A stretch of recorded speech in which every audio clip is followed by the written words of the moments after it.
1 Samuel chapter 6. When the ark of the Lord had been in Philistine territory 7 months, the Philistines called for the priests and the diviners and said, "What shall we do with the ark of the Lord? Tell us how we should send it back to its place." They answered, "If you return the ark of the God of Israel, do not send it back to him without a gift. By all means send a guilt offering to him. Then you will be healed, and you will know why his hand has not been lifted from you."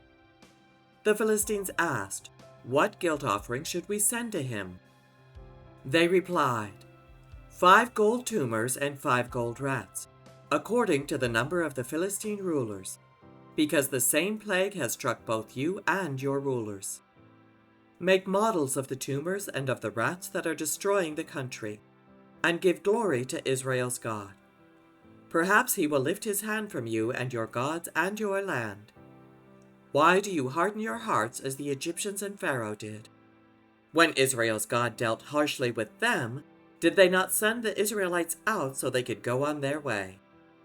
Now then, get a new cart ready with 2 cows that have calved and have never been yoked. Hitch the cows to the cart, but take their calves away and pen them up. Take the ark of the Lord and put it on the cart, and in a chest beside it put the gold objects you are sending back to him as a guilt offering. Send it on its way, but keep watching it. If it goes up to its own territory, toward Beth-Shemesh, then the Lord has brought this great disaster on us. But if it does not, then we will know that it was not his hand that struck us, but that it happened to us by chance." So they did this. They took 2 such cows and hitched them to the cart and penned up their calves. They placed the ark of the Lord on the cart, and along with it the chest containing the gold rats and the models of the tumors. Then the cows went straight up toward Beth-Shemesh, keeping on the road and lowing all the way. They did not turn to the right or to the left. The rulers of the Philistines followed them as far as the border of Beth-Shemesh. Now the people of Beth-Shemesh were harvesting their wheat in the valley, and when they looked up and saw the ark, they rejoiced at the sight.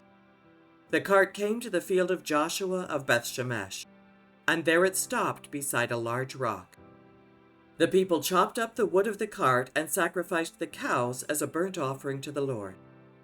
The Levites took down the ark of the Lord, together with the chest containing the gold objects, and placed them on the large rock. On that day the people of Beth-Shemesh offered burnt offerings and made sacrifices to the Lord. The 5 rulers of the Philistines saw all this and then returned the same day to Ekron. These are the gold tumors the Philistines sent as a guilt offering to the Lord. 1 each for Ashdod, Gaza, Ashkelon, Gath, and Ekron. And the number of the gold rats was according to the number of Philistine towns belonging to the 5 rulers, the fortified towns with their country villages. The large rock on which the Levites set the ark of the Lord is a witness to this day in the field of Beth-Shemesh.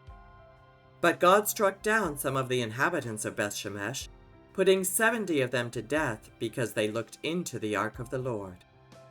The people mourned because of the heavy blow the Lord had dealt them. And the people of Beth-Shemesh asked, "Who can stand in the presence of the Lord, this holy God? To whom will the ark go up from here?"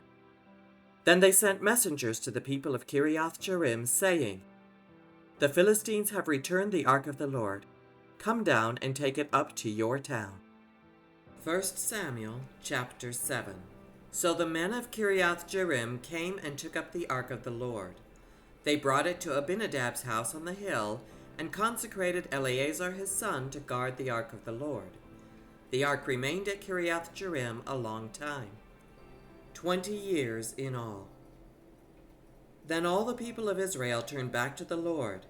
So Samuel said to all the Israelites, "If you are returning to the Lord with all your hearts, then rid yourselves of the foreign gods and Ashtoreths, and commit yourselves to the Lord and serve him only, and he will deliver you out of the hand of the Philistines."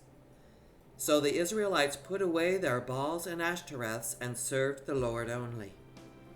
Then Samuel said, "Assemble all Israel at Mizpah, and I will intercede with the Lord for you."